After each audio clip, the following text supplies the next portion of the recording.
के नेता और केंद्र सरकार में नेता प्रतिपक्ष राहुल गांधी के दरभंगा में आयोजित छात्र संवाद कार्यक्रम में अनुमति नहीं देने और कार्यक्रम आयोजन को लेकर प्राथमिकी दर्ज होने को लेकर बिहार में राजनीतिक सरगर्मी तेज हो गई है। इस मामले को लेकर विपक्ष लगातार सरकार पर हमलावर है।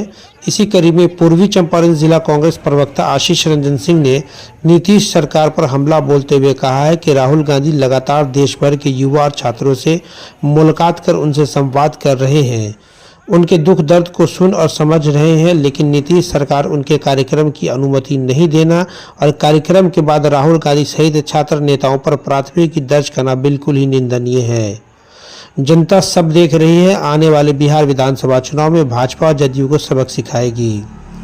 कांग्रेस प्रवक्ता आशीष रंजन सिंह ने कहा कि दरभंगा में दलित छात्रों के साथ राहुल गांधी उनकी समस्याओं को जानना चाहते थे और सुनना चाहते थे, लेकिन सरकार अपनी कमियों को छुपाने के लिए उनके कार्यक्रम को रद्द कर दिया, क्योंकि बिहार की पूरी शिक्षा व्यवस्था ध्वस्त है।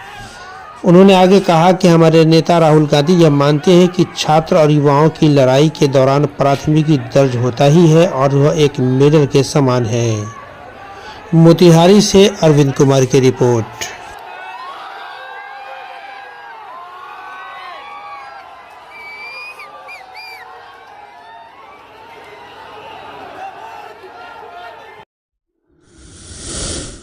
देखिए, राहुल गांधी जी का मुद्दा और मंशा बिल्कुल साफ है।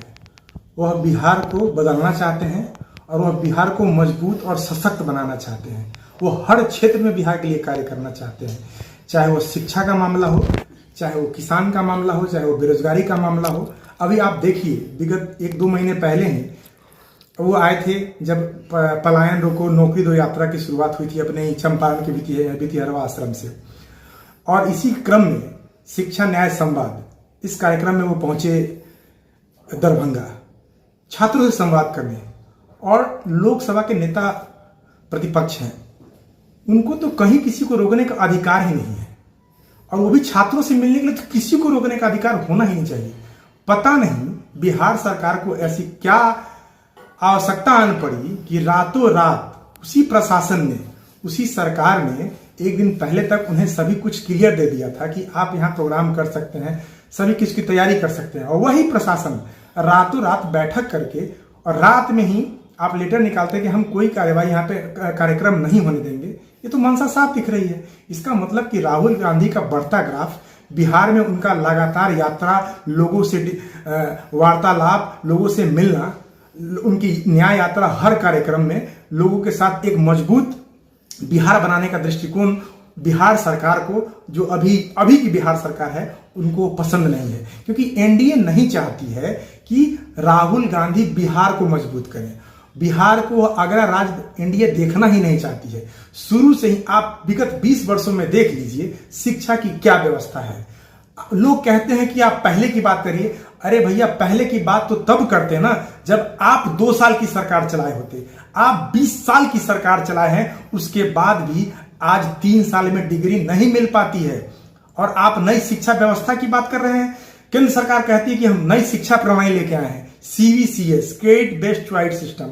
आप 4 साल में ग्रेजुएशन कराएंगे, और उस 4 साल में जब 3 साल का 5 साल में कराते तो फिर तो 4 साल वाले कोर्स आप 8 साल में कराएंगे। इसका मतलब और मंशा साफ है कि बिहार जितना पीछे था उसको और पीछे ले जाने का काम करना है। लेकिन राहुल गांधी इन चीजों को बारीकी से समझते हैं और उसी न्याय संवाद के लिए अपनी आवाज को बुलंदी के साथ सभी वर्गों के छात्रों के साथ, SC, ST, OBC, EWS, जितने जो छात्र हैं, जो शोषित हैं, जो उच्च दर्जा पाना चाहते हैं, उच्च शिक्षण संस्थान में जाना चाहते हैं, जो सुदूर गांव के हैं, उनको उनका न्याय दिलाने के लिए उनसे वो मिलकर उनके हक की बात करते हैं। और यही इनको दुश्वार है, जिसके लिए लगातार इनके ऊपर हमला किया जा रहा है। और अभी आप FIR कर दिए। FIR से राहुल गांधी ने बोला है, वह FIR उनके लिए मेडल है। और आजीवन या सच्चा देशभक्त वही होता है जो ऐसे राजनीतिक FIR को जो मेडल मान लिया, समझ लीजिए वहीं से जीत हो गई और वहीं से प्रदेश का बदलाव निश्चित तय हो गया है।